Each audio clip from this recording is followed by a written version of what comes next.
We really needed ACT to develop a seminal piece that would provide a voice around what role ACT could play nationally to help with this workforce development and credentialing issue.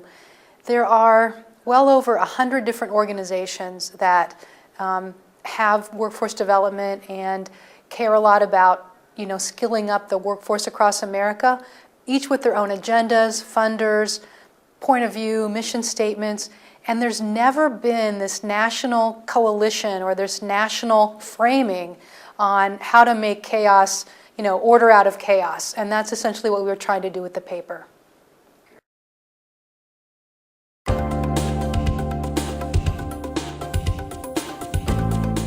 What is really missing is any sort of solution that's consistently applied across the country.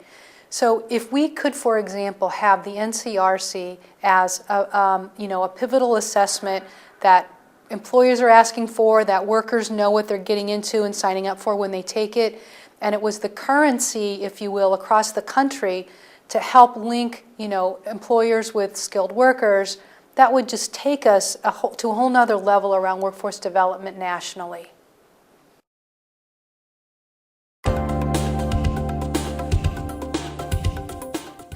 Obviously, we need employers to step up and say we're going to prefer this or we're going to require this or whatever they need to do to be able to make it clear that this is a credential of value to them. And then we need workers to say, I need this credential in order to have a step up into a potential place with this employer. So the supply and the demand, it can't be imbalanced, it's got to be together. It's so easy for a state to say, well, unless employers demand it, we're not going to require it or we're not going to promote it. We think that there's a better solution. We really think that states should take it on as an educational activity to open employers' eyes to the value and the benefit of it. We've been able to do that in career pathways in Cincinnati. Employers have no idea what we're talking about when we start the conversation, and when they get done, they clearly see it, they're able to sign up for it, and understand, about this evidence-based hiring model and how important it is. And to do that, I think you get the trade associations and you get the credentials and the system together, and I think it'll happen. They'll see it.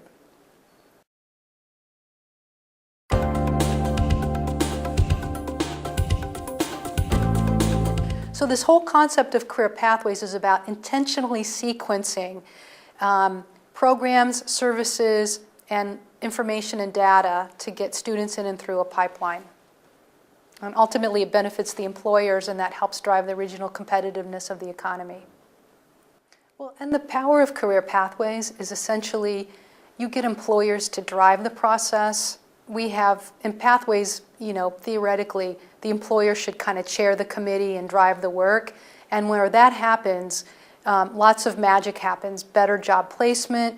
Employers, when you bring back new ideas like the NCRC, they're quick to understand what you're trying to do, and it helps them in terms of their own professional development and buy-in. So it's a really powerful model where it's which is why Department of Labor and the Department of Ed have been essentially requiring career pathway-like models in all of the competitive grants being released. Many organizations are promoting a career pathway sort of model.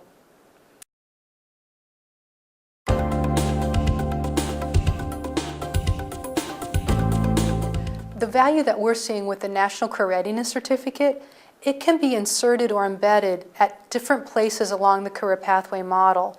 For example, it could be used at intake to understand where a student is scoring and what qualifications they might have for the workforce, because many students need to work while they're learning and getting their degree or their certificate or their credential. So that's where we also see it. We sort of think of this thing called choice architecture. You want to make sure that students can get from point A to B to C in a clear line of sight, but that it's a little bit more like a subway as opposed to you get on a plane and go from point A to point B. So we want to get them to get to the point where they have a credential of value, where they can get a life-sustaining wage. They might get off and then get back on that subway and keep on going. And then, again, that's where we see the inclusion of the NCRC. We also see it as a companion piece when any student or worker is close to finishing their degree or their program. We know it has portability. It's an employability tool regardless of where you're at in the process. And so we're really integrating that more readily across all pathways across many parts of the country.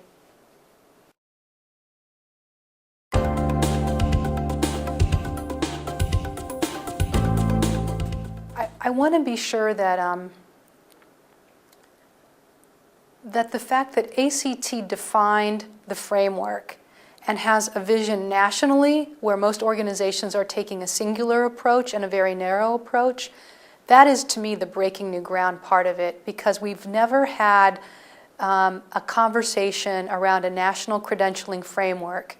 And that's the power of that report, is to kind of put the components in place to spur the thinking around it. And I just can't say enough about, kind of Martin's vision and ACT's vision around this particular issue, and the extent to which I think they can get lots of organizations kind of behind ACT and being in a good conversation around this will be just powerful for the country.